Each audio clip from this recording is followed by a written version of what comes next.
नमस्कार, आप सभी का स्वागत करता हूं अपने YouTube चैनल सुरेंद्र सिंह बोरा में। साथियों, आज मैं अपने वीडियो के माध्यम से बहुत महत्वपूर्ण बात उन शिक्षकों से कहना चाहता हूं जो प्राइवेट स्कूलों में अभी वर्तमान में कार्यरत हैं और जिन्होंने अपना 6 महीने का पीडी-पीईटी प्रोग्राम पूरा किया है। वो देश के किसी भी राज्य के हों या देश के किसी भी कोने के हों। आप लोगों के संज्ञान में बहुत सारी बातें आ रही होंगी कि अगर बीएड ब्रिज कोर्स को लेकर के एक स्पेशल अपील की जाए तो राज्य के हाई कोर्ट में निश्चित रूप से बीएड जो है कि प्राथमिक शिक्षक भर्ती में शामिल हो सकता है कि जिन लोगों ने ब्रिज कोर्स प्रशिक्षण प्राप्त किया है। और बहुत सारे हमारे उत्तराखंड के साथियों का भी कमेंट आ रहा है कि इस भर्ती में जो है कि बीएड ब्रिज कोर्स शामिल नहीं हो सकता है क्योंकि उनके संज्ञान में इस बात का पता ही नहीं है। जो ब्रिज कोर्स कराया गया है वो 2017 का कराया हुआ है, 2017 का उसमें रजिस्ट्रेशन है। लगभग 2 साल में ये प्रशिक्षण पूरा हुआ। तो एक बड़ा सा कमेंट मैं देख रहा था कि आपको पता नहीं है कि जब इन सर्विस हो जाएगा, टीचर की बीएड वाले की नियुक्ति हो जाएगी, तब वो ब्रिज कोर्स करेगा। ये था एनसीटी के गजट नोटिफिकेशन 28/2018 का। तो मैं उन साथियों को कहना चाहता हूं जिन लोगों ने इस तरीके का कमेंट किया है, क्योंकि उनके संज्ञान मैं इस बात को देना चाहता हूं, इस बात को बताना चाहता हूं कि भाई एनसीटी का जो गजट नोटिफिकेशन 2018 है वो माननीय सुप्रीम कोर्ट ने 11 अगस्त 2023 को रद्द कर दिया है। इसलिए जो है कि बीएड जो है कि प्राथमिक शिक्षक भर्ती से हमेशा के लिए बाहर हो गया है, क्योंकि उसकी जो क्वालिफिकेशन है एनसीटी ने जो आरटीई एक्ट के तहत जो क्वालिफिकेशन तय करी है, उस आरटीई एक्ट के अकॉर्डिंग आरटीई एक्ट अधिनियम जो है कि शिक्षा का अधिकार अधिनियम, निःशुल्क एवं बाल शिक्षा अधिकार अधिनियम 2009 के अकॉर्डिंग उनका प्रशिक्षण नहीं है।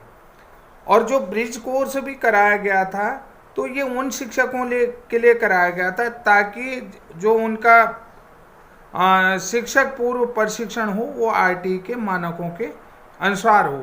तो इसलिए मैं आपको मान्यवर ये बताना चाहता हूँ वीडियो के माध्यम से, थोड़ा सा ध्यान रखिएगा कि भाई एनसीटी का जो गजट नोटिफिकेशन आया ब्रिज कोर्स को लेकर के वो कब का है, और जो ब्रिज कोर्स की जो एनसीटी का गजट 2018 है उसमें क्या परिभाषा ब्रिज कोर्स की बनाई गई है। तो साथियों, सबसे बड़ी बात मैंने एक चीज़ ये भी कहा कि उत्तराखंड प्राथमिक शिक्षक भर्ती में अब बिना ब्रिज कोर्स के भर्ती प्रक्रिया संभव नहीं है। लेकिन आप लोगों के भी सुनने में आ रहा होगा, मेरे भी सुनने में आ रहा होगा, मेरा संज्ञान में भी आ रहा कि मेरा जो अपडेट आपको कहने का है कि कल मैंने जो है कि माननीय कैबिनेट मंत्री, माननीय शिक्षा मंत्री उत्तराखंड, माननीय स्वास्थ्य मंत्री उत्तराखंड सरकार, माननीय डॉक्टर धन सिंह रावत जी से मुलाकात की। और क्योंकि हमारे ही यहाँ डिग्री कॉलेज में एक कार्यालय का उद्घाटन था मिनिस्ट्रियल का, तो उस उद्घाटन समारोह में ये मुख्य अतिथि के तौर पर प्रतिभाग किया। मेरी उनसे व्यक्तिगत बिल्कुल उनके कान पे बात हुई है कि सर, जो 1250 जो प्राथमिक शिक्षक भर्ती की काउंसलिंग होनी बाकी है, तो उसमें मैंने सुप्रीम कोर्ट का भी हवाला दिया और हाई कोर्ट का भी हवाला दिया कि कहा कि हाई कोर्ट के अकॉर्डिंग इस तरीके की क्वालिफिकेशन क्राइटेरिया को बाहर कर दिया है, और हमारा जो क्वालिफिकेशन क्राइटेरिया है, यानी कि जो मिनिमम क्वालिफिकेशन क्राइटेरिया वो एनसीटी के गजट नोटिफिकेशन 23/8/2010 के अकॉर्डिंग है।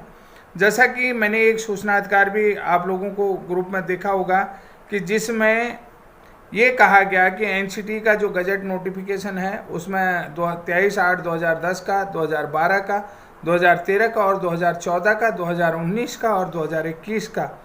तो उन्होंने ये कह दिया है कि जो पीडी-पीईटी प्रोग्राम है वो अपने आप में एक्सप्लेन करता है कि ये जो है कि कोर्स कहाँ पर जो है कि ये कोर्स वैलिड है और ये जो है कि टीचर बनने के लिए अवेलेबल है, कि इस कोर्स की पूरी मान्यता है। तो इसके संदर्भ में मेरे एडवोकेट साहब से भी बात हुई, क्योंकि उनकी प्रश्नावली मेरे को अभी नहीं मिली। जो क्वेश्चनायर थी, किस तरीके का क्वेश्चन मिला, वो क्वेश्चनायर अभी नहीं मिली हुई है। कोशिश करूंगा, लक्ष्मण सिंह के नाम से वो एनसीटी में सूचनाधिकार मांगा गया था, तो अब मैं कोशिश करूंगा वो क्वेश्चनायर हमें मिल जाए।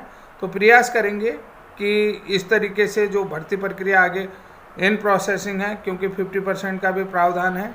और अभी जैसा कि आपने डायरेक्टर साहब का भी, एजुकेशन डायरेक्टर का भी कथन सुन लिया होगा, उनका बयान सुन लिया होगा, क्योंकि भर्ती प्रक्रिया अभी अटक चुकी है, तो इसको लेकर के भी कुछ महत्वपूर्ण जानकारियां आ रही हैं कि कैसे होगी, क्या होगी, कवायद होगी। और दूसरी बात, आप सभी लोगों को पता है कि माननीय शिक्षा सचिव को ब्रिज कोर्स कराने संबंधी सारी प्रतिलिपियां मैं भेज चुका हूं। एससीईआरटी ने जिस नोटिफिकेशन पर ब्रिज कोर्स राज्य के अंतर्गत कराया है, उस पूरे को मैंने हाईलाइट किया हुआ, हाईलाइटर उसमें लगाया हुआ। हाईलाइट करने के बाद पेज के बाहर से लिखा होगा कि पॉइंट नंबर, इसमें जो है कि पेज नंबर इतने में पॉइंट नंबर या जो सीरियल नंबर है उसको देखिए, सीरियल नंबर 11 में है, वो चीज़ें सारी हाईलाइट की हुई है।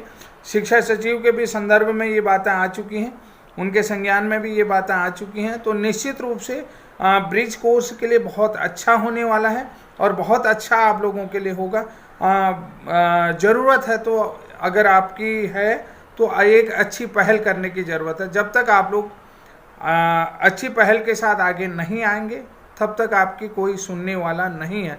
तो निश्चित रूप से मैं आप लोगों से निवेदन करता हूं, प्रार्थना करता हूं, विनती करता हूं और आपसे पर्सनली रिक्वेस्ट करता हूं कि विस्तारित रूप से और सांख्यिक रूप से, संख्यात्मक रूप से जब तक आप आगे नहीं आएंगे, तो तब तक आपके लिए संभावनाएं कम दिखती हैं।